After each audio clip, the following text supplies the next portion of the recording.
Hello, ladies and gentlemen. We've got a great interview for you guys today, talking about a new indie film that's coming out. Today's guests sit right at the crossroads of bold storytelling and neon lit imagination. Ryan Takemiya, brings a powerful blend of performance and purpose, known for work that fuses character, culture, and heart. Renny Madlena has built a career grounded in intensity and nuance, delivering memorable performances across film and television that always feel lived in and real. And behind the camera, shaping the world that they inhabit, is Sean Byberg, a writer and director with a sharp eye for atmosphere, ambition, and genre storytelling, pushing indie filmmaking into exciting new territories. Together, they're building something electric, gritty, and forward-looking. Please welcome the stars of the upcoming project Nighthawks, Ryan Takemiya and Renny Madlena, and director and writer of Nighthawks, Sean Byberg. Thanks for having us there, Phil. Appreciate it. Absolutely. Absolutely. So let's jump right into this, guys. Before we start getting into your history and who you guys are, we have a segment on our show called Growing Up Geeky. So for each of you guys, what did you geek out on when you were kids? Sure, yeah. So when I was a kid, I think when I was growing up, I geeked out a lot on history, but I didn't know that that was something that you could sort of geek out on or be a nerd about. Because like when I was in school, like being a quote unquote nerd meant you were into like comic books, video games, movies, et cetera, that type of stuff. So I didn't ever sort of look at it as like a geeking out thing. I just like was really interested in it until I actually became an adult and I met people like Sean, actually. And I found out, oh, you can be a history nerd because Sean introduced me to this whole world of like World War II reenactors. And then these are all people who are just like obsessed with a very specific moment in history. And so that was really eye opening for me. So yeah, I love history. I love everything about you know things that happened long time ago for some reason, but I don't know why, but I love it. Awesome. What about you, Renny? Just hearing Ryan talk about that, my mind was thinking like, God, what did I geek out about? But when you said history, it made me think about my kind of weird thing that I've always geeked out about and still do to this day is time travel. Like I was always interested in anything that had to do with time travel, any Nice. movie, any story. Even to this day, I still geek out about what would it be like to go back or go forward. And I'm usually the one that wants to go back, way back. So that's been my kind of geek thing. So movies like Nice. Time Machine and of course Time Back to the Machine, Future. right? Or any story like I just recently finished reading a Stephen King story where it's a person from 2011 that goes back to the late 50s Mhm. to try to stop the assassination of John F. Kennedy and all the implications and things that happen because of that. And I was locked in right away because time travel, what? I'm in. Right. Yeah. Sean, I know you're a massive nerd. What kind of things were you into as a kid? Um, so it's funny, like to kind of piggyback a little bit on what Ryan's talking about. Yes, it started out as history. There's a lot of interesting things going on in those connections, and then when you got into middle school and manga and anime were starting to make the run here in the United States, then I became thoroughly obsessed with that. So really, it's been pop culture, science fiction, history have been kind of where the cross section is for me. I don't say that I have like one thing that really interests me. As Ryan knows, I'm like, oh, that's cool. Yeah, you should read more of that. Or here, take a look at this. So I kind of be a cornucopia kind of guy when it comes to geekiness. That's awesome. That's awesome. Uh, so one of the things, just so you guys know, that we advocate for at Distance Nerding is nerding out and geeking out is not necessarily comic books and movies and things like that. It's whatever you nerd out on is anything you have a passion for, right? So you mentioned Yeah. Ryan, you mentioned history. That's you're 100% nerding out on history, right?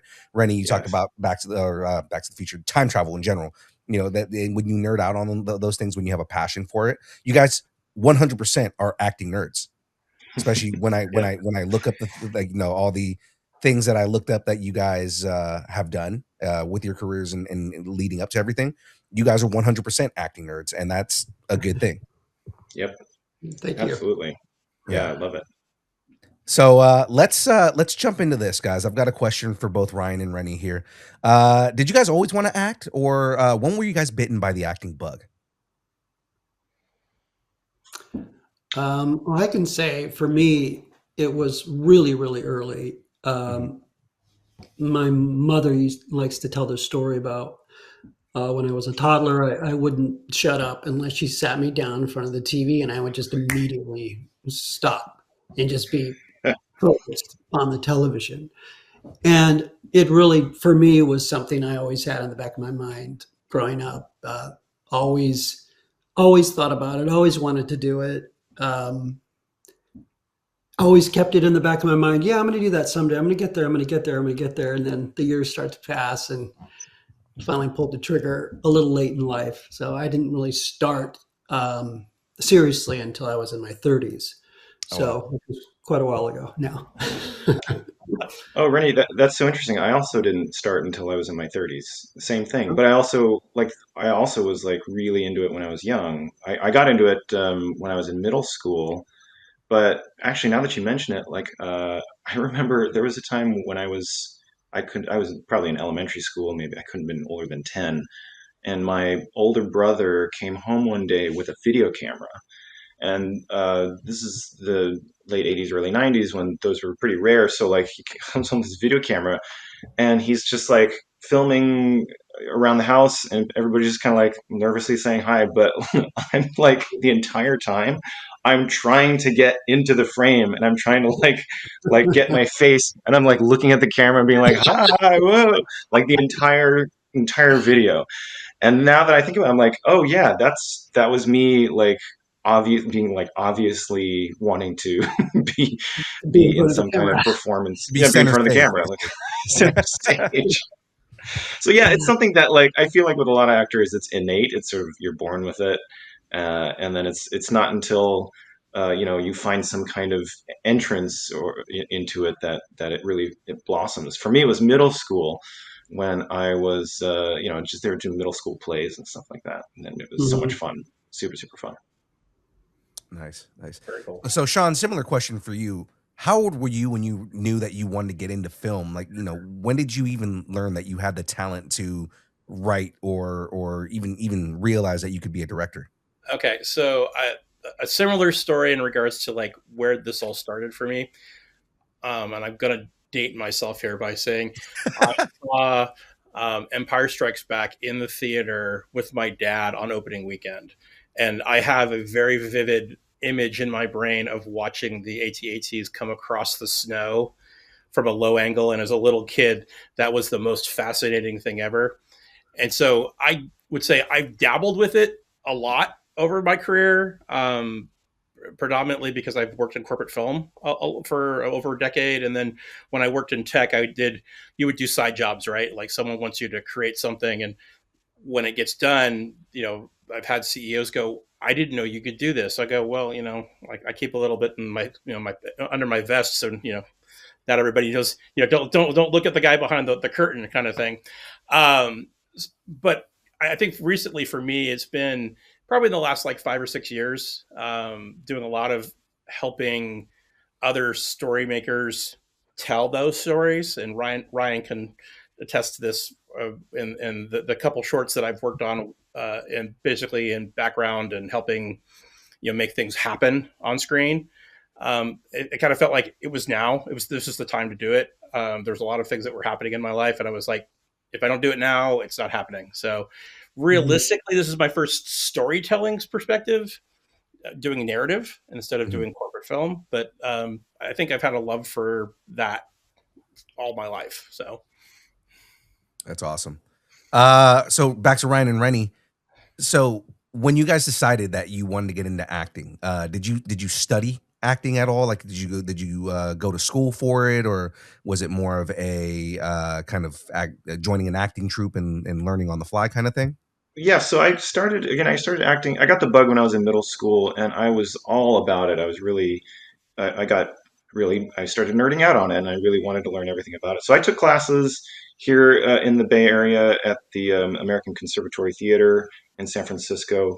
They have a young conservatory classes that as a young person, I was taking them.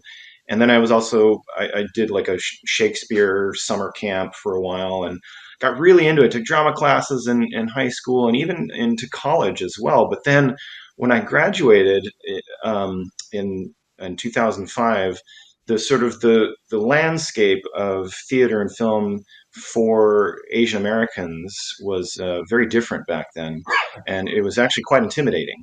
And so this is the reason why I didn't get into theater until much later in life, is because I looked out at the landscape and I was like, that looks terrifying. I'm probably going to starve to death. And so I I I backed out, and I just got regular jobs for many years. And it wasn't until like 10 years later, like I think it was like 2015, that I finally I had quit my corporate job and I had sort of nothing to lose. And just like Sean, I was like, you know what, if I don't do this now, then I'm gonna like be old and look back and with tons of regret. So I jumped in and became a theater actor, and did some stage work, and it was a dream come true. It was a dream come true.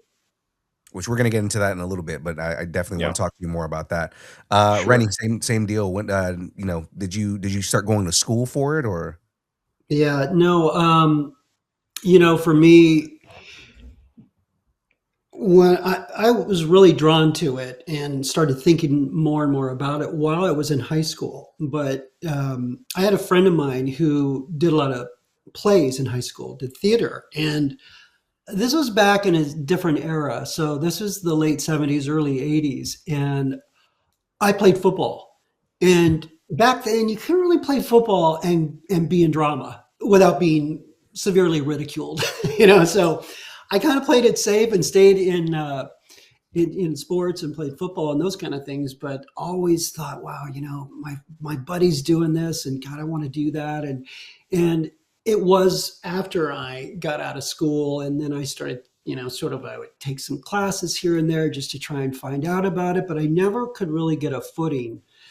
I didn't really have a direction. I didn't have anyone in my family telling me this is what you should do, or any of my friends saying this is what you should do. Even though my father was an entertainer, he wasn't really in the picture. So I couldn't really go to anybody for guidance. And I was just kind of fumbling my way through it throughout the Bay Area, taking classes here and there, until I finally just said, similar story, Ryan. I was like, I'm getting older. If I don't do this, and it was a similar situation where I had left a job that I was at for many years, and I was kind of in between jobs. And I thought, you know what? There's a theater production starting in my town.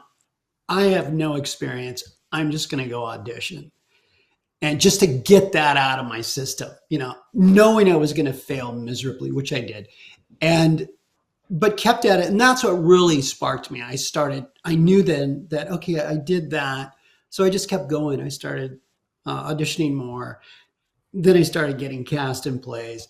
Then that propelled me to, okay, I want to take a serious acting class. And so I took some training in the city in San Francisco and started taking workshops, started getting a little bit of traction, got an agent, and started feeling like, okay, I can do this, because I started booking jobs, and then that was it. I was locked in from there. That's amazing. Sean, so again, kind of in the same vein, did you go to school for filmmaking at all, or did you start out running around sets as a PA like everybody else does? So a little bit of both. I, had gotten, this is the late 90s, early 2000s. I'm at this time was like, I'm working in law enforcement. I'm still interested in this because it's a cool thing. And so I started taking classes at night or days off just to kind of keep that juice going. And, circumstances worked out the way they did. I left law enforcement, and then all of a sudden I had this wide open, and legitimately, and I laugh about this story because my editor and our drone operator for the production, I worked for them back in the city late 2010, 2009, as a PA for them, and I literally came on to an educational production just as a general PA, and I was doing all the things, hustling, running around, managing things, and literally got a call like the next week from Mark and Jonathan over at Flying Moose, and like, hey, we like the fact that you showed up on time. And I'm like, okay, is that not a thing? Turns out that's a thing. People don't show up to set when they're supposed to, and that's how I started. Legitimately, I legitimately started PAing, cutting my teeth on like, editing and doing all those things, learning my way around things. And then as you get more experience, you're like, okay, well, now I'm really interested in this aspect of it. And so when I started out, I was pretty much like a one-man shop. I could do everything. And now as I've gotten to where I am in my craft, it's like, okay, I want to focus on these particular pieces because I like working with actors and I like storytelling. And the technical stuff, I can hire out, bring in a team to do that stuff. And as you've seen on set, we had some really creative people that they may or may not have been on a bunch of different other shows that Renny and Ryan and I have worked on. Right. You start to cultivate those people, but realistically, it just turned into a side gig, and then it came into the forefront. But when I worked in tech, and people were asking, "Hey, can you write this skit?" Oh no, we're not writing a skit. We're gonna do this correctly, and working with people and saying, hey, let's do this, and it all worked out at that time. So I think I got the best of both worlds, right? Didn't have to go to film school to learn everything, and I appreciate my friends who have, but it just wasn't for me. Right. So again, going back to Ryan and Renny here, and Sean, keep in mind I'm gonna have the same question on the other side for you. Are there any actors that influenced you guys in your upbringing and that influenced you guys to want to be actors? Ryan, go ahead. Yeah, I was in high school around the time Ethan Hawke and Leonardo DiCaprio were kind of like big names or up and coming big names. And they were kind of like these, at the time, they were these like actors, like Vincent D'Onofrio, these guys that were like really intense, young guys who were like really, really intense. They had that intensity. And I was really drawn to that. And that kind of, I was like, ooh, I want to be like those guys. Because it felt like they could do anything. But I still love those guys. They're really great. But as I get older, I find myself, I do kind of, I realize now that they were sort of doing this one thing kind of over and over and over again. It was just like really being really intense, like all the time, intense. And that was their thing. And so I find myself being inspired by different actors these days. I would say a lot more women actors these days. Actually, it's very interesting. I just saw an interview with Kristen Stewart, who had a very interesting opinion. She was like, she basically said that like male actors can't, like they're it's hard, they can't act as well as female actors. And it was like this whoa, like interview answer where the interview was like, whoa, okay, wow. And she was like, basically but she made a good point. She was like, because acting is about vulnerability, it's about submission, it's about opening yourself up and like bearing everything to the world. And a lot of male actors, all they do is they just get angry. They're just like angry and loud. And that's so true. And I realized that was kind of like my inspiration when I was young, is like these angry, loud male actors. And they weren't actually like, a lot of them weren't actually like going anywhere real with their acting. They were just being, intense. So I'm looking for much more nuanced and really raw and vulnerable actors these days. So it's a very exciting time for me to sort of be looking for new inspirations. Renny, same question. Yeah, I'm going to date myself too, Sean, by saying when I can distinctly remember going to see the movie Taps in the theater in real time.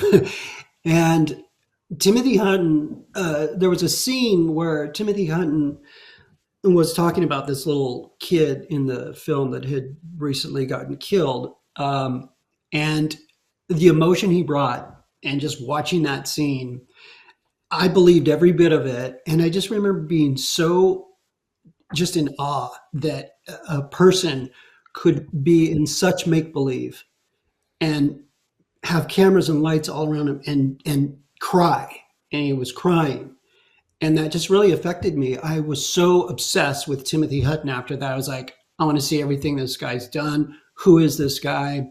Which led me to other actors, and this is like I really was inspired by a young Mel Gibson, because when he first started, he did so many different roles.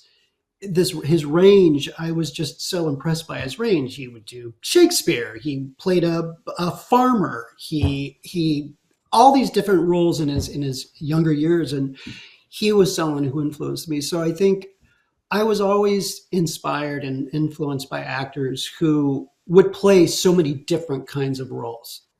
Just range was always my thing. Like I hope to be an actor that can do, to what Ryan's point is, not just be the angry yelling male, because I think we can all do that.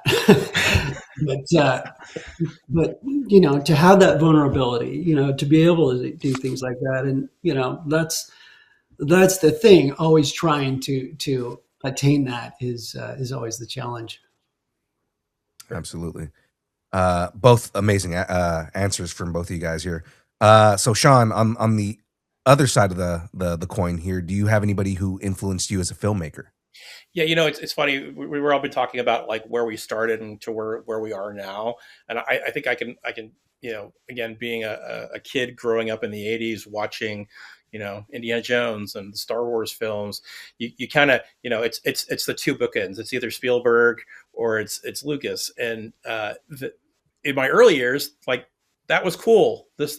They make great films, but as you get older and you get a little bit more refined, and you start to see things like what David Fincher's done, what Ridley Scott's done, Denis with the Dune films. Like, I think the way I look at storytelling and as a director and a writer is like taking little bits from different directors and things that they did, and really taking them in and trying to figure out, does this work? Like, I'm a big Kurosawa fan as well. I'm also a Wai. I can always pronounce this wrong, Ryan. It's Wong Kar-wai. You got it. That's Okay. it. All right. And just the way the storytelling, but also Miyazaki. Miyazaki tells stories very differently, and he also makes food look really good, which I can never do. The joke I have is I have to give actors things to hold on to, and 9 times out of 10 it's something to drink. Sorry, guys, I apologize in advance. So it's that craft, right? Like, you're trying to find the best of the best. I mean, I'm not saying that I don't like a particular director because blah blah blah. They all have something to offer. It may not be what I want in the moment, because I'm very much a collaborator, and storytelling is about getting the actors to do more than just regurgitate the words they put on a page. Mm-hmm. That's what I appreciate about both Ryan and Renny, is like, when they came to this project, they were literally like, I don't think this is right. I don't like this. This doesn't make sense. Why is he saying this? And that's the craft that I like. And that's the directing I like doing as well, is that it's we're creating something together. Yes, I've got a vision, but I'm open to interpretation. But I mean, that makes for better filmmaking, though, is when you have a collaboration between everybody that's making the film, because then you get more heart out of it. And I mean, as a consumer, I appreciate that. As somebody who has worked in film, I appreciate that. So I mean, there's a lot of appreciation in that. Yeah, I think what my biggest issue that I have is that directors end up they get their hat hung on a project, and the general population doesn't understand of all the when you look at the credit list, there's a lot of people that make a film, and yes, the director has this overall vision, but costuming informs the character, lighting informs the character. Those are two separate departments, and they both do this at some point in the production. And I want to be a more of a collaborative perspective, and recognize everyone's efforts to make something. that I dreamed up in my brain in the middle of the night when I couldn't sleep. It's funny because that's what post-credit scenes were designed to do, was to get people to stay and recognize everybody who took part in the film. And now it's just like a reason for people to stay and be like, oh, it's a teaser for the next movie. And it's like, you almost lose the intention of what post-credit teasers were supposed to be.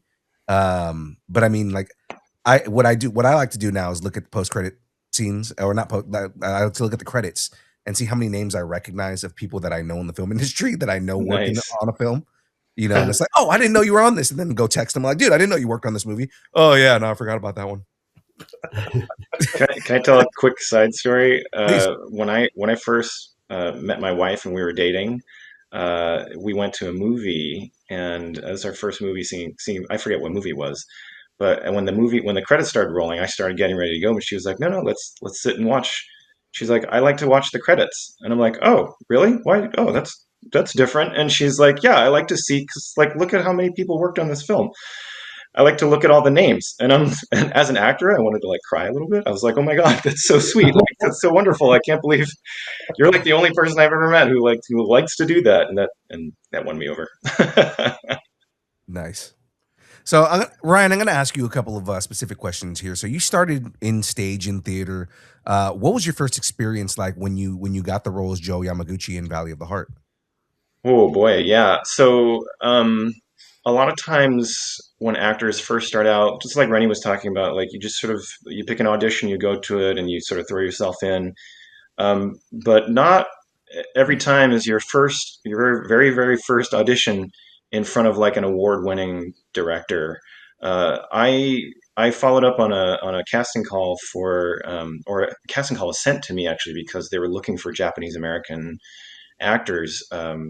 It was for Valley of the Heart, which was it was a historical play about World War II, Japanese Americans and World War II. And it was directed by Luis Valdez, who's not only the executive director of the El Teatro Campesino, but he's also been he's an award-winning director. He directed La Bamba and a handful of other really well-known films that are really important to the Chicano community, and he's like famous, like especially within the Mexican American community. Like he was, he came out of the Delano grape strike movement and was like friends with Cesar Chavez and all this stuff. And and El Teatro Campesino was the theater company of that movement, of this like very important labor movement. And so, the audition was at their theater in this little town, like 2 hours south of here. I totally forgot the name of the town, but I had to drive there 2 hours to get to this audition. It was an audition and it was actually in his office. Like, Oh, wow. It wasn't on a stage, it wasn't or anything. It was just like I went to go read in his office with him sitting there and his I believe it was his assistant, and just reading directly with the director, like right there, like Luis Valdez right there. I almost died. I was dying, and I was so I don't think I've ever been so nervous in an audition before. Actually, it's weird. Like I don't usually get nervous in performance, but I was like incredibly nervous that day, and I just couldn't believe that they offered me the part. And the play was it was so much fun to be a part of. It was my first professional play as a professional actor. It was in San Jose, and I got to mingle with other really seasoned professional actors and do this show for like it was like a whole month. It was fantastic. It was an incredible experience. That's an amazing story, man. Now you're also trained in the Suzuki method of for actors, which on paper is extremely intense. Tell us what that experience is like and how it better prepared you as an actor. Yeah, so there's like a bunch of different acting methods to learn, and they're all incredibly different because there really is no one way to get to become a good actor or put on a good performance. There are a million different ways, one for every person, basically. The Suzuki method is a little lesser known, but it's a method that's very movement based. and it's really focuses on the body, on movement, on your movement through space, and your movement and how you interact with other people through movement. And it sort of breaks you down to this like instinctual core, so that you know how to react instinctively whenever you're on stage or in performance. I'll give you an example. Like one of the exercises that we do a lot is where you're with an ensemble of people, and you're in a room, a bare room, and you're just walking. You just walk through the room, and the idea is that you do it for a while. Actually, you just walk silently, no talking, and the idea is to tune yourself into the movements of other people, because you're constantly like adjusting and maneuvering around these other people, and then you slowly add in elements like something when you like come face to face with somebody, then something happens, or you add in a gesture or something like that. But the idea is that you're paying attention to everyone else and everyone else's movements. And if like you add a rule, like if somebody swivels around really quickly, then you all swivel around really quickly, right? But nobody says who it's going to be or when you're supposed to go. You just pay attention to everyone else, and when somebody decides to do it, then you all do it, and you have to do it as fast as you possibly can. So it really attunes you to everyone else in the room, no matter what room you're in. And it's a fantastic. I think it's. I mean, of course, I believe in it. I'm biased, but I think it's an incredible way to develop your instincts as an actor. Awesome, man. Awesome. Uh, and then the last question I want to ask you in this kind of line is, you also work a lot in spaces promoting and advocating for Asian American representation and visibility, heading up organizations like Talk Story, Renaissance Men, and Rama. How much does this intersect with your acting, and does one influence the other? Oh, absolutely. I love community work. I've been a community organizer for many, many years, and it's always been adjacent to my acting. I believe that those, your art and your community go hand in hand. I think there's something to be said about creating art in a vacuum, and it can be very moving and powerful. But when you create art with a community for a community, it fills so many more hearts and connects with so many more people. And so I've been blessed to be a part of to not just act, but like be a part of projects that are about the Asian American experience, specifically the Japanese American experience, like the film that I worked on with all three of these guys, or both of these guys, called Kintsu Kuroi, which told the story of Japanese Americans' internment in World War II. So those two things have always been parallel to me, and they've always really influenced each other because um, I want to create work for my community and be powered by my community as well. I gave up. I started out trying to become, when I did the film, I started doing like commercials and stuff, and those are great. They're a specific type of acting. But I didn't want to spend my entire career sort of like holding a product and smiling, because that just felt empty to me. But when I did films that had to do with telling the story of my community, like the way that people would react to it and connect with it and come up to me afterwards with, a tear in their eye, and like there's nothing like that. Nothing like that at all. That is absolutely amazing, man. And it it says a lot about you as a person, and just kind of everything you endeavor for, and I think we appreciate it more because of that. Well, thank you. Absolutely. I have to agree with that. There's been several showings of that movie, and watching some of these Nisei come talk to him, not knowing any of this history, is it's very powerful. Mhm. Yeah, That's amazing. And I'm in one capacity or another, like all three of you guys worked on Kintsukuroi, right? Yeah. yes, Yeah. Yeah. So like I know that. Was that the origin story for Nighthawks here? Yes. Not the movie itself, not the film itself. That would No, be no. weird. The meet cute. not to disrail this conversation, but yes, the joke that I have is that neither Renny or Ryan auditioned for their roles. Right. Their breadth of work on Kintakuro and some of the other things that they have done sold me on them being the actors for this short series.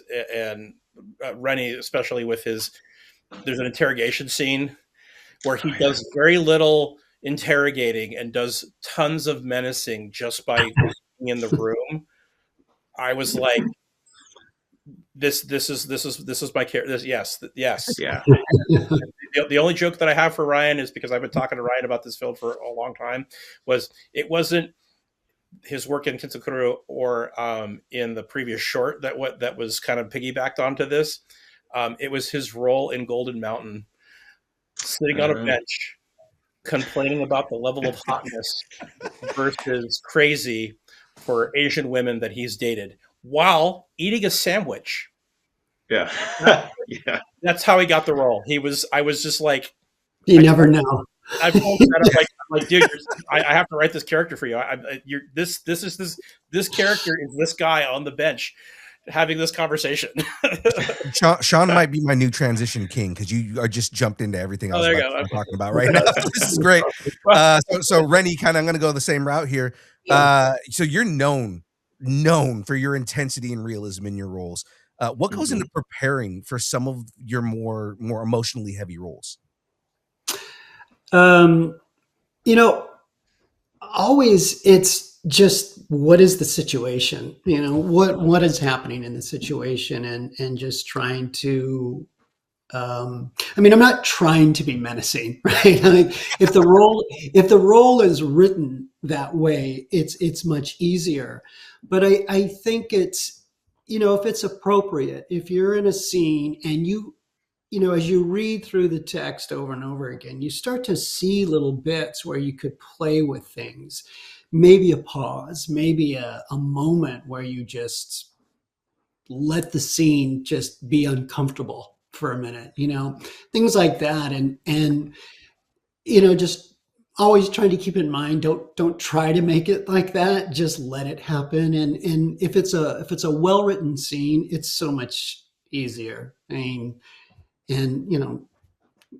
going to Nighthawks, Sean, it was easy to sort of follow that character that way because it was written that way. So yeah, you just really prepare to, it just goes back to basics. You're listening, a lot of what Ryan was just talking about. I had not heard about that method of acting, that training, and what an intense way to really just, you've got to pay attention and listen to the other actor in front of you. And I think that's really where it always stems from, is just being present. Or behind you. Yeah. Right. Like, being aware of your situation. Yeah. Yeah. Anywhere. Situational awareness. Right. Yeah, exactly. That's a perfect word for it. Mm-hmm. Yeah. So Renny, a lot of your roles align with real world issues. Do most of the roles you take on typically align with your personal values? Boy, with my personal values, not lately. I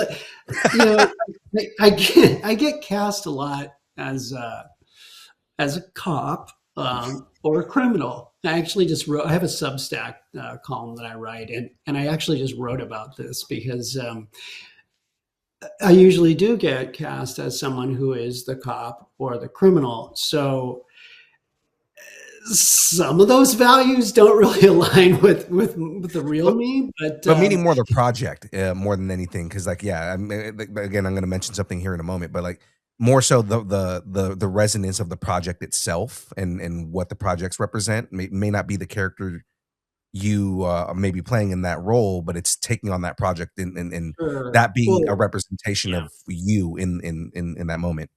Yeah. Absolutely. The movie that we all three of us did work on, Kinsunkure, that is a topic, as everyone I think who has seen the movie now knows, that it's not really taught. You don't really hear about that. I didn't hear about it growing up in going through high school and hearing about it. So to be able to be a part of that story, even though the person I played was not a very nice person, I absolutely felt that it was important to be there and important to tell that story, and that aligned with absolutely what I believed in, especially in this day and age. Right. Right. I mean, because you tend to take on a lot of roles in socially relevant dramas, like we mentioned Gold Mountain. You just talked about being a cop. 13 Reasons Why. You know, you play a deputy in that. Do those roles influence your views on storytelling or representation within Hollywood in general?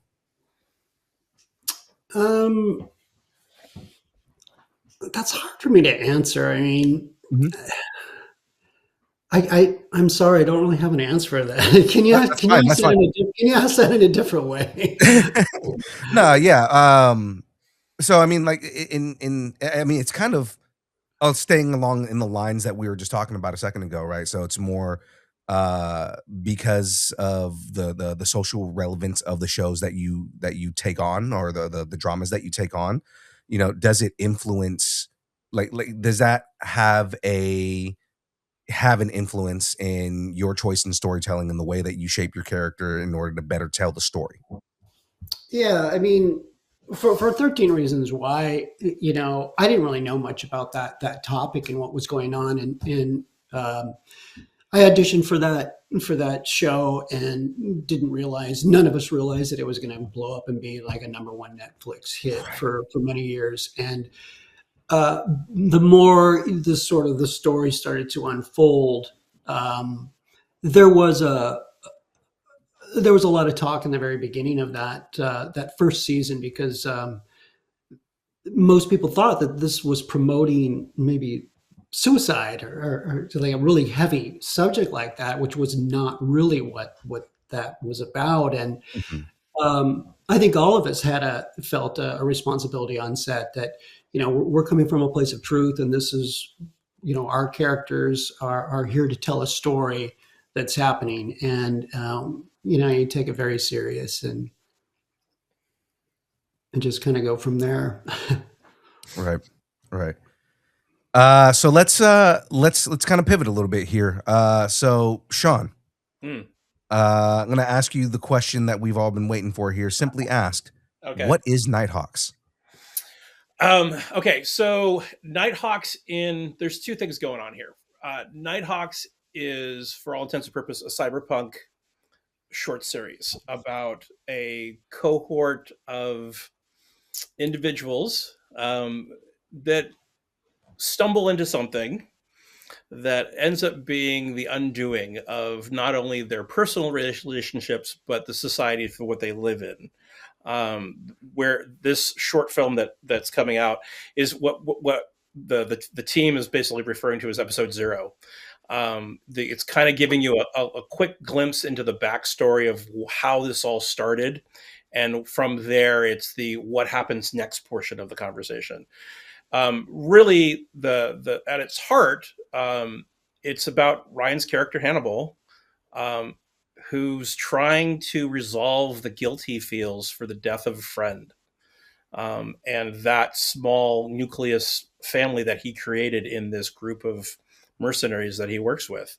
And we'll see, knock on wood, that I get to make the next 3 episodes. We'll see what happens to him, and some of the things that he's not prepared for.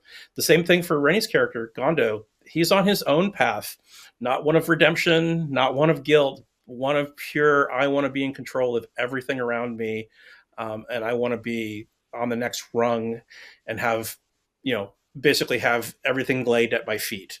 And whether or not that happens or not, well, I would tell you that you're just going to have to wait and see if that episode happens. And I can promise you that I treat cyberpunk as what it is. It's modern Shakespearean theater.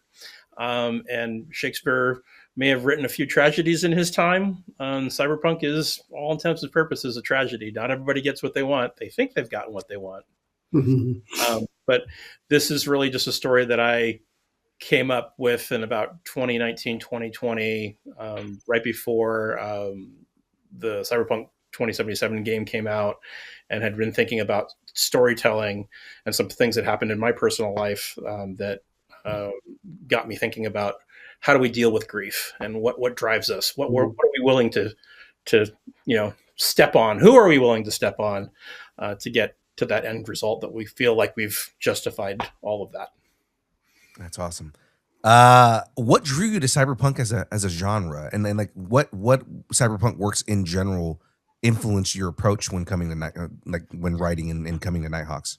I think what's interesting about cyberpunk is it's this pushback against, this post-war, love affair with all things fancy, and technology is this amazing thing that's going to lift all of us up and move us to, be like the Jetsons, and, and have robot maids and do all these things. And it's really this pushback against all of that thought process. Like, technology for technology's sake is not great.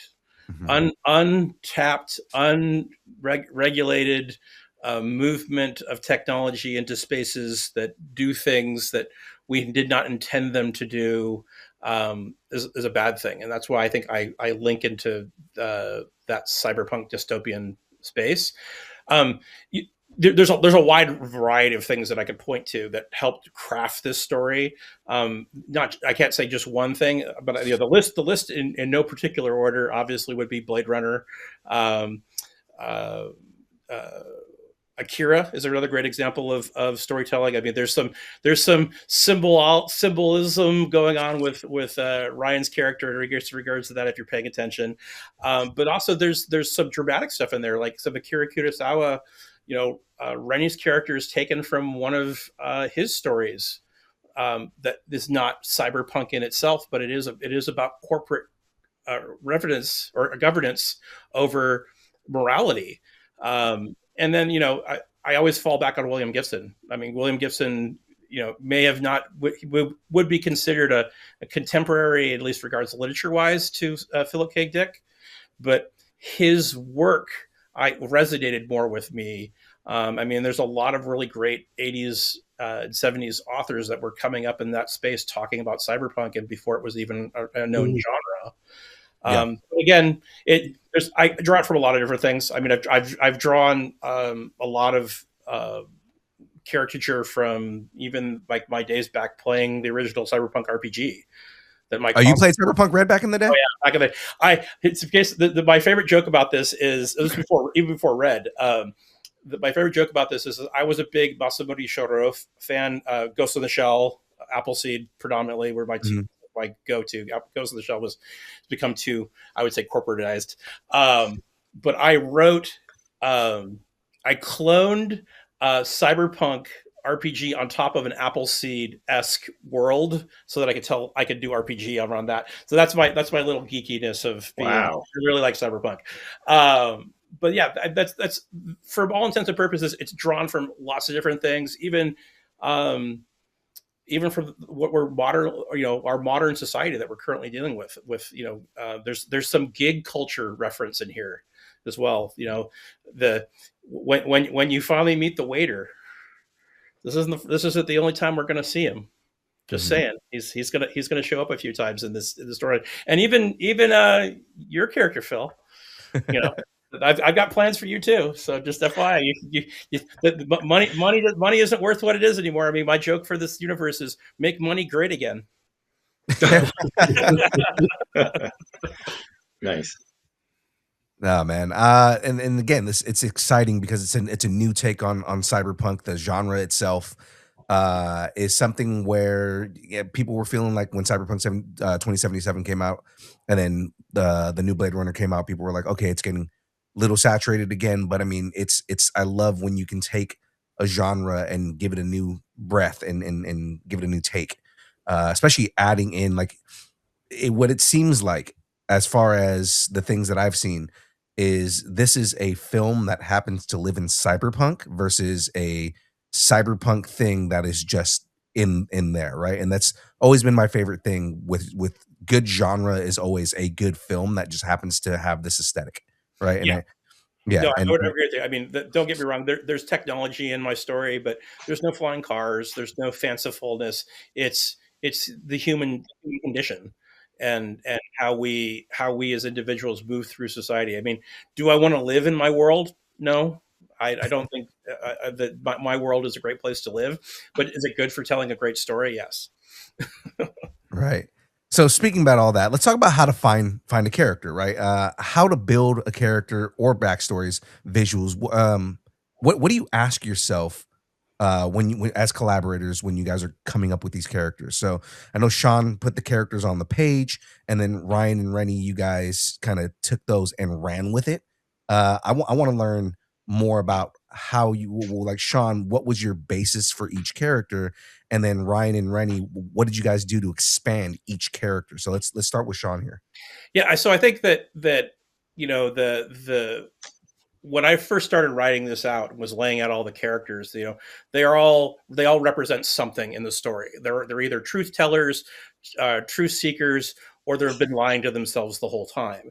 And the other part of this is that there's an underlying child parent relationship that's going on between some of these characters that are in different places, social economics wise.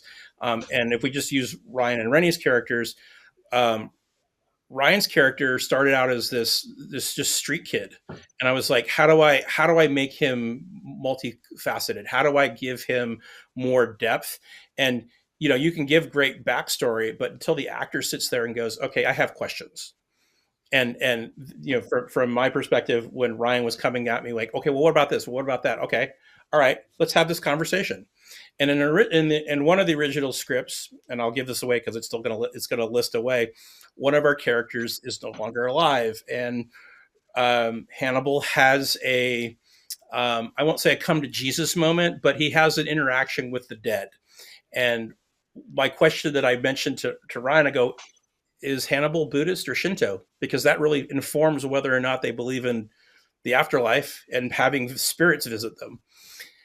So that was my big takeaway. And for Rennie's character, it was literally like, there was a moment when he and I were on a call talking about Gondo, and he mentioned something to me, which I'm not going to give away. I'll let Rennie pull that back up. If you can't remember, I'll help you. But he came to a conclusion by himself with no input from me. And I was just like, Rennie gets this character. I'm done talking about, I'm done giving him any more info unless it's something super specific. Run with this. And everything from his mannerisms to the clothing he wore, some accessory choices he made, even the very attractive assistants that he had sitting on the couch, all made sense. And when you see some of his acting, it all made it informed the audience that he doesn't do certain things a certain way. He doesn't like things a certain way. These women aren't just arm candy. They provide specific things to him through his day-to-day operations. And I was like, okay. And then I apologize, Rennie, I can't remember her name. Acacia. Acacia. Yeah. Acacia. He did the best job of sitting on the couch, saying nothing, telling you everything you needed to know about how much she didn't like Hannibal with her eyes. Legitimately, the level of intensity of, don't even bother coming across this table because I will freaking fuck you up. Legitimately, like, be like, okay, well, obviously she's Rennie muscle. I had someone cast to be his muscle. Rennie doesn't need that. So that would be my thing, is that it was super collaborative. I appreciated every input that they had, every question they had, even when it came down to word choicing. I was like, hey guys, let's run through this one time this particular way, and then let's see what you guys could come up with. And there was a lot of choice that I took in the short, is because of both of them coming to the basically the table and saying, I want to try this. So that's my 2 cents. I'll let them elaborate. And I was just going to say, before I ask the question here, like being on set and watching the intensity in that scene, and just every small calculated movement that Rennie makes, and every small little thing that Acacia made, or that any of the other actors on that side made, and then every choice that Ryan made, it was just like, oh man, I just like, we would go from like joking about something to, okay, scene starting, and it would just, you would feel all this tension in the scene, and it's like, oh my god, this is amazing, right? Like, it was right. So good. And that's the reason why I say, like I said before, the father-son relationship the lines that they were given were purposely to push. And I didn't have the part that I enjoyed the most about working with both of them is that I never told them that. I never said that this is a father-son relationship. They got there by themselves as actors, and that speaks volumes to their skill and craft. I just felt like that there's a part and a shift in the scene where Ryan responds to Gondo, or Hannibal responds to Gondo like an absolute asshole of a teenager responds to their father telling him, "Well, I don't believe you. Why is that?" Blah blah blah. And I was just like, "Got it." Like it felt you felt the room shift when that happened, and I really appreciate both of their. They brought everything they could to the table, and it made so much more sense when they were both in the room. Yeah.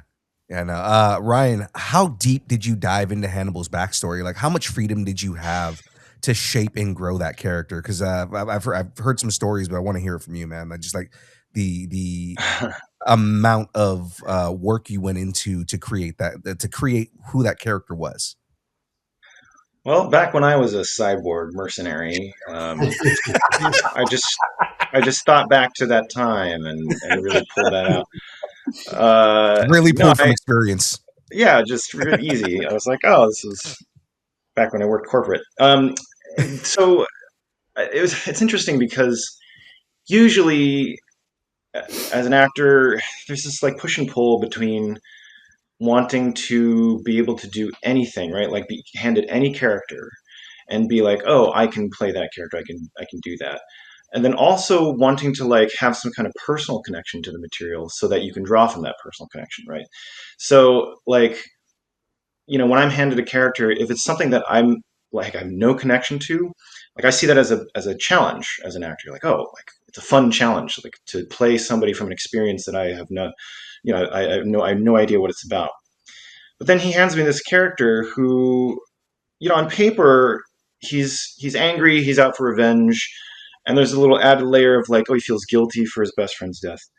And I was like, okay, that's interesting. But then 2 years ago, I actually I lost my own best friend to cancer, and so when I saw this part, I was like, oh fuck, like I have no choice but to pull from personal experience here. This is everything I've been going through in the past 2 years. And that's when it sort of blew everything open for me, because like Sean was sort of telling me, yeah, he feels guilty, and he's like he feels like he's responsible for his best friend's death. And I was like, okay, that's great. I'm going to go even deeper.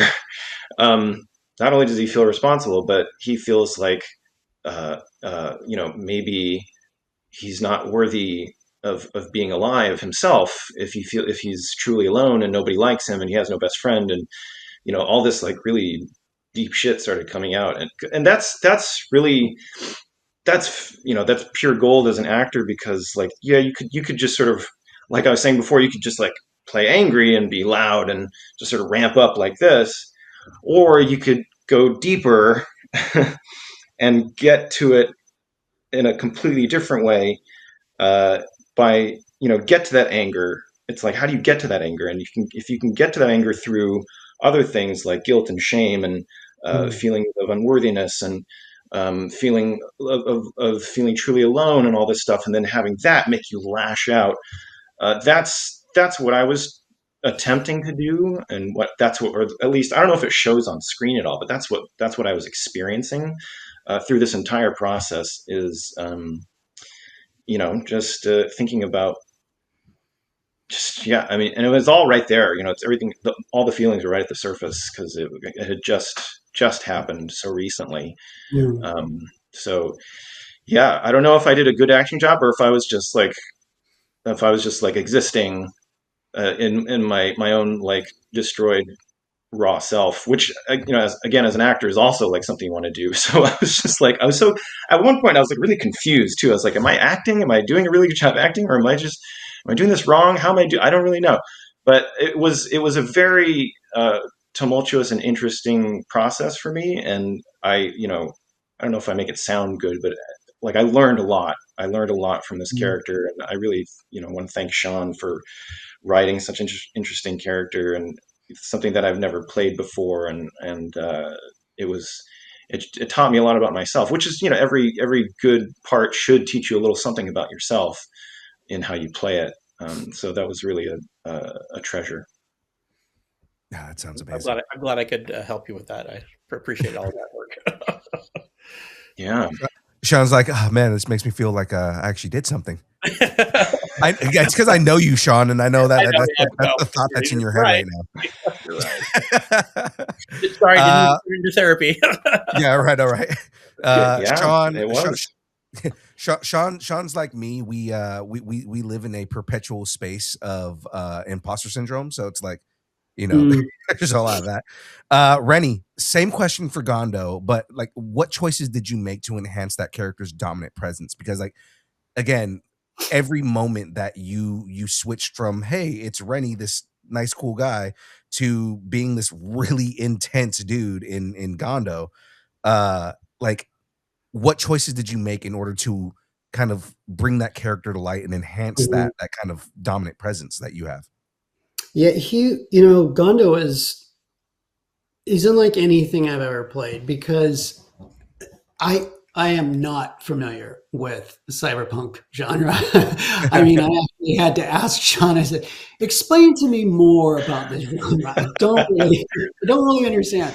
So, reading the character, looking at who he was very strange to me at first. I just thought, what is this person? Is he even a person? At first, I wasn't even sure if he was a real person. Did he have parents? Like, my whole process started to sort of fall apart, because I thought, does Gondo have parents? Would he have had a childhood? Like, I didn't know. And so that's kind of where I started from scratch. And, the more you read the text, the more you read about it. And then Sean and I did talk. And I think what you're talking about, Sean, is there was a scene where, tell me if I'm right or wrong here, I think it was something in the future we haven't shot yet, but it was, Gondo says something about a cup of coffee. And I said, he wouldn't drink coffee. That's right. He would drink tea. That's not who he is. Right. And I don't know if that's what you were talking about. There's a few things that we did talk about. Yeah. So I was going to say it was you picked the synthetic eyes. You went to. Mr. Oh yeah. Well, I was going to get to that. Yeah, sorry. I said, if this guy, I don't know who he is, so maybe he's not even a real person. I said, what if he had these crazy blue eyes that just sort of saw through you? And I started thinking of Gondo more as an animal. And I thought of him as a sort of a crocodile. That's the animal that kept coming up in my mind. That he's just kind of like sitting on the surface, waiting to see his opportunity. And as we worked through the scene more and more, and we read through it, that father-son sort of relationship did start to come through it. And Gondo, I felt, was someone. He just naturally evolved. The character naturally evolved to someone who kept so much inside, really wants to show self-control, really wants to be in charge of everything. And now I've got this kid in front of me who is potentially ruining all my plans. And all I can do is I'm doing everything I can to hold it together. And I came to Gondo as someone who's just has an extreme amount of restraint, but just barely holding on. And that's kind of how I felt him throughout that scene that we shot. I don't know if that came through, but it did. It did. That was in my mind. I legitimately say, like, there is stuff that when we were shooting this, like, I had to like step away with Sam, our producer, and be like, okay, I have no notes. I have nothing to tell him. I felt bad because I didn't have anything to give you. Like, just can you do it? I didn't want to do can you do it a little bit more sad? Or, that's the bane of director relationship to actors. But one of the things I don't think you realized, Renny, during the filming, was that you didn't touch any of the accessories. You touched your glass and that was it. the girls handled everything else, and every time something was presented to you, you either shoved it away or just looked at it. And I was like, oh, he's watching everything like a hawk. Yeah. He's not getting distracted. This is another layer that I didn't realize I needed. And that whole, to your point, like, I want control of everything, that came out. That totally, I totally felt like you were in control of everything. So, and that's also something I picked up, because before our scene even got filmed, I picked up on that, and I was like, oh, he already knows we're coming. He knows what's happening right now. You know, like he understands everything on the back end, and he's stalling for time. So, and again, I'm not trying to go too much into that. The other thing I noticed was how, when you look at both sides of the table, right? I'm sure everybody in the scene has cyberware of some sort, but Rennie's side is the only side that has a visual cyberware, where Rennie's eyes, Acacia has the enhancements on her face, and Acacia just remind me of, like, my thought on the back end. Maybe Sean has her thought out this way too, but she's like Mercy Graves in the DC. She's Lex Luthor's bodyguard, right? Like, Mercy Graves she looks like just like a regular person. She doesn't look like she would be, you know, any kind of threat. And it's like, yeah, Lex has a bunch of like guards and stuff around there, but the real threat is Mercy Graves, because she's strong enough that she could beat the crap out of Superman. So it's like, you know, because she's cybernetically enhanced. So that's the whole thing, is, especially in a cyberpunk world, that's all I think of is, okay, well, you know, Gondo is a character that is who he is. He has all the cyberware on his side, and the way Acacia plays is playing out on the screen is like, oh God, she's his Mercy. Yeah. So to tie that in for you, to wake this up and give you some validation around that, is I mirrored when we started talking about this and we're looking for accessories for the characters.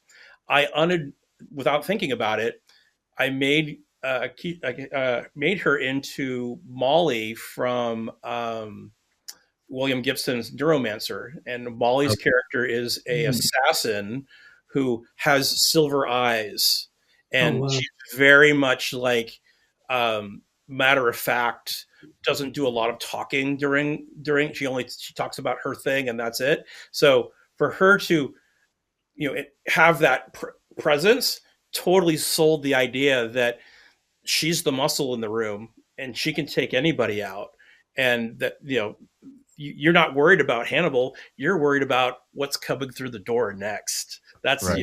So yeah, no, and again, not to give anything away, just because we want people to watch. But 100%, you know. Can I also just say one of the great things about acting is that you do all this pre-work, all this backstory stuff on your own character, but that's only half of it, and then you get into the room with another super talented actor like Renny, who's bringing all of his energy and backstory and everything into the room. And that's when things like that father-son dynamic sort of occur or emerge. It's based on your reaction to this person, the actual person in the room. And when you have somebody who brings such incredible intensity like Renny, it's a real treat to do a scene with someone like that. Renny and I had been sort of eyeing each other for a few years and seeing each other's work and being like, I want to act with that guy. I want to share a scene with that guy. So it was a sort of a dream come true to be able to do this scene with Renny and to feel that, you know, what he brings into the room, and then have my character be able to react to that, which is what created that. It creates a scene basically. Yeah. Likewise, similar feelings. Not to turn this into a love fest, but I had seen Ryan in Gold Mountain season 1, and I didn't show up until season 2. Right. Yeah. I remember I had not seen Ryan's work before that, and I saw him, and I just remember thinking, who is that guy? I'm like, oh, he's good. I want to work with him. He's going to make me look good. Because he had such a strong presence and a naturalism about him. And when we did the scene in Nighthawks, to Sean's earlier point about just such freedom for a collaboration, sometimes you get writers, directors, you have to stick to the script. You change one word, it's you can get a talking to. And we just started kind of playing with the scene a little bit, and it just evolved at one point where I think I even just called Ryan son, and in sort of in a term of listen, son, and that was not in the script, and right. it just grew from the words from the scene. Yeah. That's the great thing about acting, is that you do the backstory work, and then you do the scene work, and then even after it's done, you're still thinking, oh, like, that, and there's this, and there's the other things. Like, it never ends with an actor. You're always sort of thinking about it. It's great. You do all that backstory and all that work, and it can fall apart, and it doesn't matter suddenly because the scene shifts into something else, and you completely just go, different. You still have those building blocks. Yeah, and from a director-writer perspective, I like, just after that scene, like, there were things that I was thinking about, like, how do I tie this up, or how do I make Renny's character, like, his performance changed the trajectory of where I was going to have Renny's character land, where the final marker of the final scene was going to be, because of the way he envisioned and was able to articulate this character. I felt like now, if I bring in who the big bad is at the end of this story, like, I felt they were on par with each other and could share a scene. Yeah. So now Renny knows what's going to happen. I'm not telling anybody else in the room, Renny, because I told Renny, because I told him I was going to tell him what's going to end up happening at the end. But the long and the short of it is that again, knock on wood, we get to make the rest of this, and Renny's going to start knocking things out of the park. All right. So good. Still to this day, since we did the filming, there's just one word that lives rent free in my head, and it's Renny going, boy. I'm just like, and it just lives every time I see a picture from set. I'm like, that's all I can see is Renny saying boy. Yeah. Mine is when he leans in. Yeah. When he leans in, he's all like, I'm like, oh no, come out, watch out. About to scold this I'm little looking boy. forward to seeing it. You guys seen more footage than I have. Yeah, no, again, you guys, I promise you both that before it gets released, I will make sure that you both get to see it in advance, because a lot of things have happened, and we're in color right now. So color is going to take. I'm so excited to see that. Yeah, great. Well, all right, guys, we're gonna get into some wrap up questions here to get into some fun things before we end here. So, guys, I'm gonna ask you all the hardest question you've ever been asked in your life. Are you guys ready for this? Oh boy. Okay. Yes. Okay. So, I'm gonna start with Ryan here, and then this will give you guys time to think about this question. Okay. What is your favorite kind of taco? Oh, I just yesterday I went and got my favorite tacos from this fantastic place in Richmond called Tacos El Tucan, and they do quesabirria tacos, which is a steak taco with just like covered in melted cheese, and it's a heart attack on a plate, and you dip it in this. You dip it in this sauce that's like soup. It's called consomme. It's just it's the consomme soup essentially. It's beef soup, and it's so rich and incredible. That's my favorite. So if you're ever willing for this, man. So I'm Latino, right? So I mean, like, if you're ever willing to do this, traditional birria is goat meat. Mm-hmm. Ooh, right? Oh my god, I would love that. And it's you can't always find it everywhere you go. Usually, if you go to a place, you'll see it on the menu. It'll say birria de cabra, right? Which is it's goat meat. It's the same recipe, but it's made with goat meat. If you can get a quesabirria with cabra, I'm telling you, it'll change your life, dude. I would die. That sounds amazing. Same question, Renny. What's your favorite kind of taco? Well, I was going to say, until you said that, I spent a lot of time down in Southern California in San Diego, and there's this, you may know of it, there's a fast food chain called Roberto's. I don't even know if they have it anymore. And I used to love their fish tacos. I would, you'd go in at 11 o'clock at night and, your fish tacos, but to your point, Phil, there was a buddy of mine about 10 years ago took me to this taco stand in Petaluma. Mm-hmm. And he said, they have the best goat tacos here. And I said, no way. I'm not having that. He says, no, you got to try it. You got to try it. So all right, I'm all in. Let's do it then. That's all I needed. So he told me it was going to be the best thing I ever ate. And it was one of the best things I ever had. Oh, amazing. So, Ryan, I don't remember the name of that place, but some place in Petaluma, they did the traditional, is it birria? Birria, yeah. So what it is Latinos have been trying to like slowly transition like the regular American culture into things that we eat. So it's like, it's like, oh, hey, here, we can make birria, but we're going to do it with beef because people will be less apprehensive to that. Well, now we got you in on birria, have the real thing. Yeah. Awesome. I'm all for it. Yeah. Sean, favorite kind of taco? All right. I feel like you're gonna come over to my place and hit me upside the head with these answers that I'm gonna give you because we're geographically close to each other. Yep. I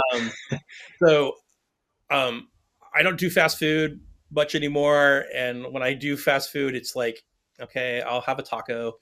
I like the little street tacos from Del Taco because it's just cheese, lettuce, and meat, and that's it, and like nothing extra. And I realize he's gonna take care of me later. I understand that. Hey, you like what you like, dude. You like what you like, right? Heart wants what it wants. but I'm mostly like Japanese food or Thai or Vietnamese. I'll do that. That's my thing. So I'm not a big taco guy. No, I've gotten the gamut on this, right? So it's always funny when you talk to people who culturally don't eat tacos. Like when I talk to people from England, or I've interviewed actors from Asia. When I ask that question, it's like, yes, I've had tacos, but ground beef. That's it. Right. Also, there is a right answer to the question. The right answer is al pastor, and I'm just saying the reason. I have to say this in every episode. Of course, al pastor is the litmus test for most Latinos in Mexican restaurants. So if we go to a Mexican restaurant, we would typically order al pastor because if the al pastor is good, everything in the restaurant's going to be good. Awesome. The secondary thing on that is mole. If they make mole and it's from scratch and not made out of a jar, because you can get it out of a jar. If the mole is made from scratch, then usually everything in that restaurant is going to be good. Wow. Yeah. All right. So next question I got for you guys here is purely subjective.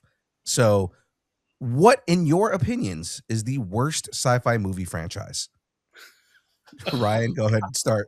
Worst sci-fi movie franchise? Mm-hmm. Oh, God. Like, who am I going to offend right now? I know, yeah, seriously. Who do I never want to work with? This is the only question that I will give you a pass on, and you can say, I'm not going to answer that. So you have that choice if you want to do that. That's so interesting. It's an interesting question because I love sci-fi. There's not a lot of sci-fi I dislike or hate or did not think was good, especially any franchises that I can think of. I don't know. Does anybody else want to go? I'm having a hard time.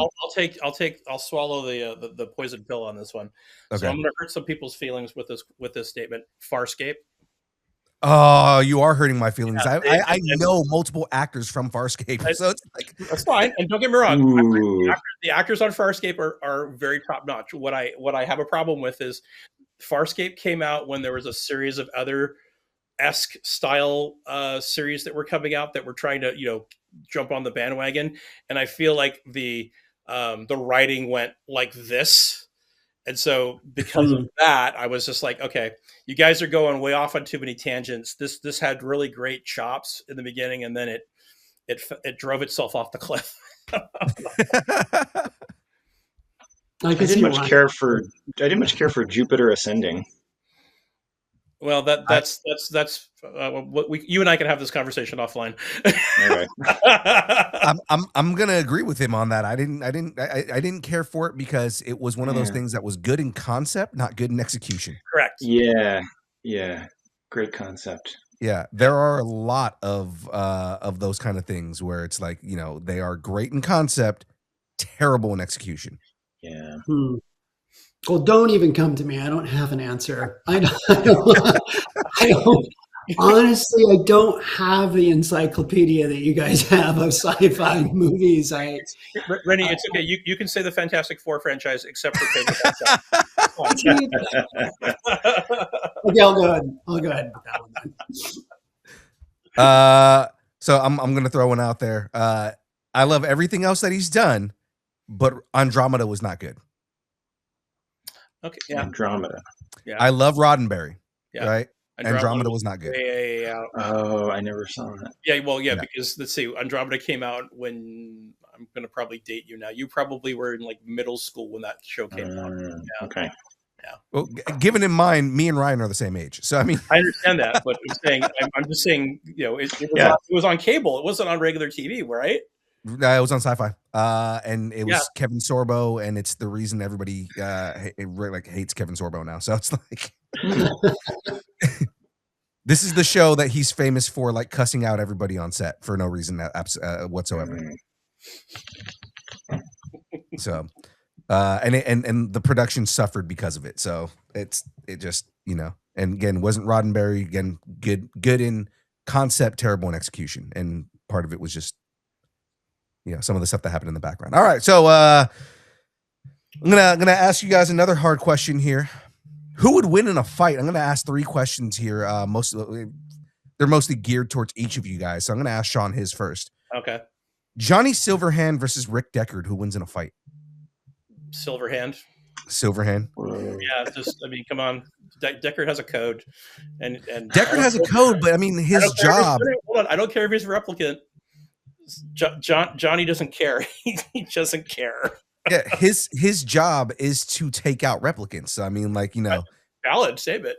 Johnny. Yeah, so that's what I'm saying. Like that's my counter argument, because Johnny Silverhand, not a replicant, but he is cyber enhanced, and he has a gun that is ridiculous. But I mean, like,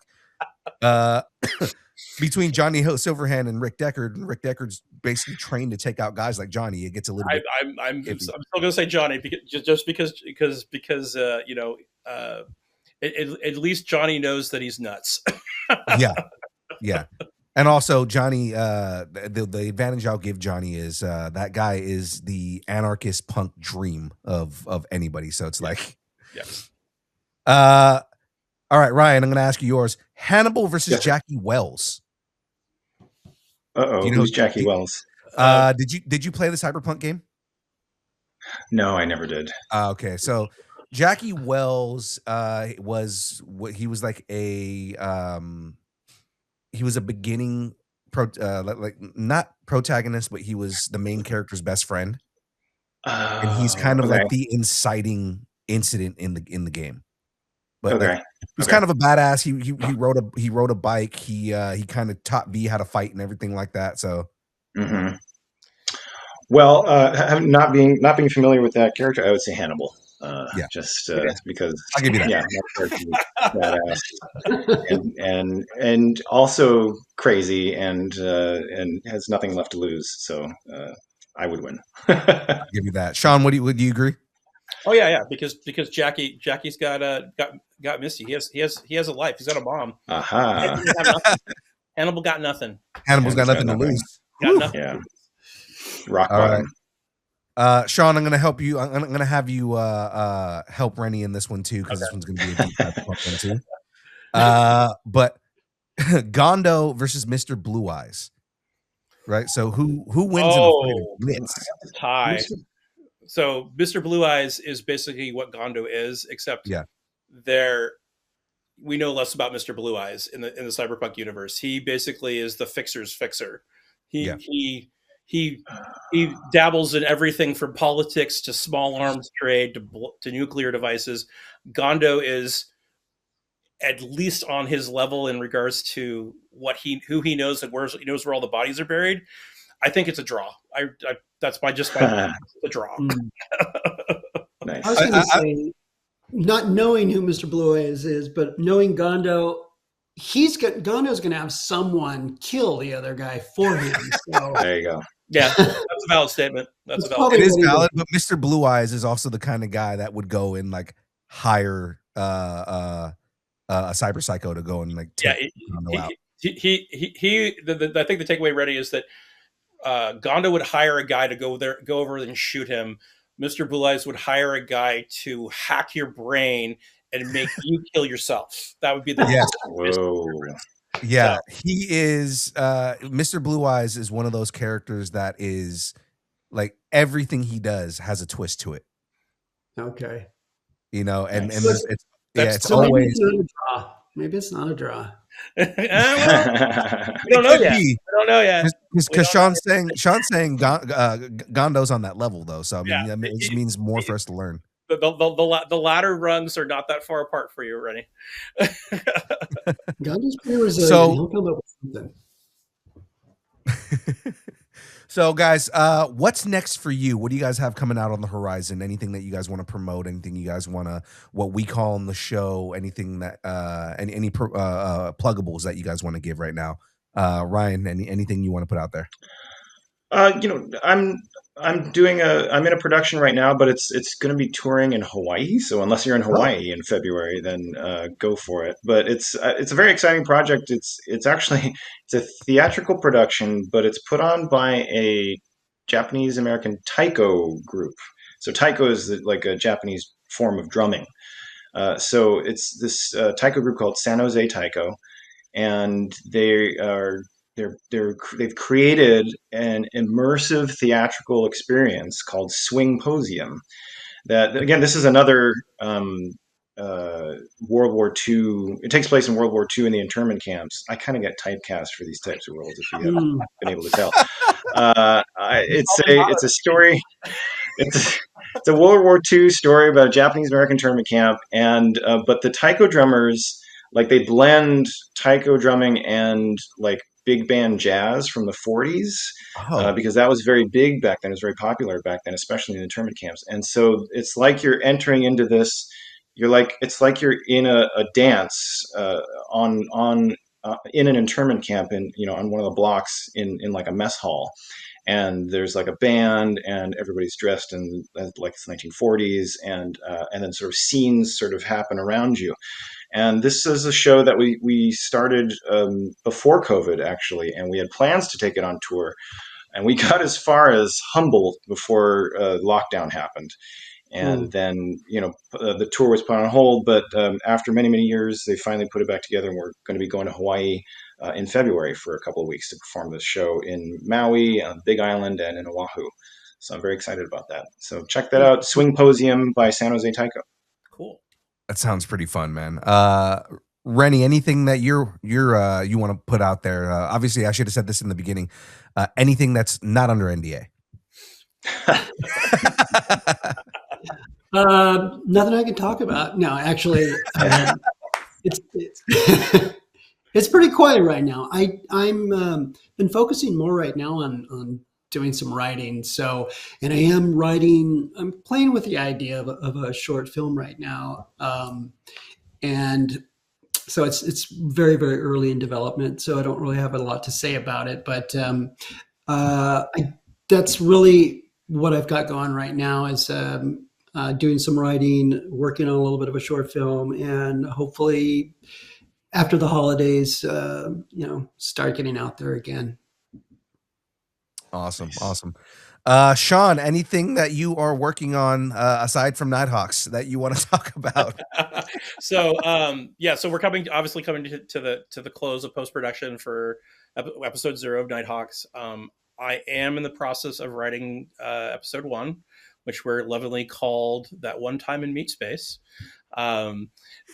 The hope with that is we're going to try and crowdfund this. So, keep your eyes open for the Kickstarter out there to try and, help carry some of the load of making the next episode. I self-funded the episode 0. So I'm happy to have other people come in, and if they like it, help me create more of it. So that's what's going on right now. I mean, otherwise, just doing my thing, trying to help other people make stories happen. Amazing. That's great. Where can everybody follow you guys if they want to learn more about each of you, about everything that you guys are doing? Just kind of follow what you guys are at, where you guys are at.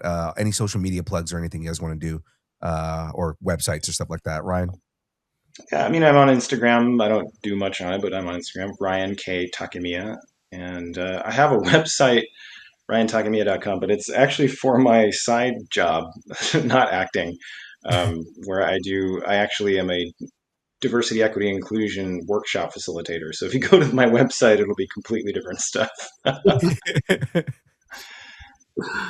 How about you, Renny? Yeah, I'm on Instagram, just Renny_Madlena. I devote a lot of my Instagram is particularly just food, film, and fitness. So that's really all that is about. And you can find me on Substack, Renny Madlena, where I write about once a month or so. I'll write a little piece about life and my funny musings about it. Awesome. Sean, how about you? Okay, well, for the series itself, the Nighthawks film, both on Instagram and on TikTok. My personal on Instagram is dogma_238. And soon we'll have a website up for the production. So you'll be able to link to those through the Nighthawks socials. That's the best way to get a hold of us. Awesome. Well, ladies and gentlemen, I would like to thank Ryan, Renny, and Sean again for taking the time out of their days to talk to me about their careers, as well as Nighthawks. Please be on the lookout. It will be out soon. Of course, if you're wondering who I am and where we are, I am Young Phil. I'm the co-host of Distance Nerding, the Distance Nerding podcast. You can hit us up on all social medias if it exists. We are there at Distance Nerding, or you can send us an email at distancenerding@aol.com. Yes, that is a real email. We did that on purpose. Ladies and gentlemen, that is it from us. As always, thanks, and keep nerding together. Thank you, guys. Thank you. Thank you. Thank you, Phil.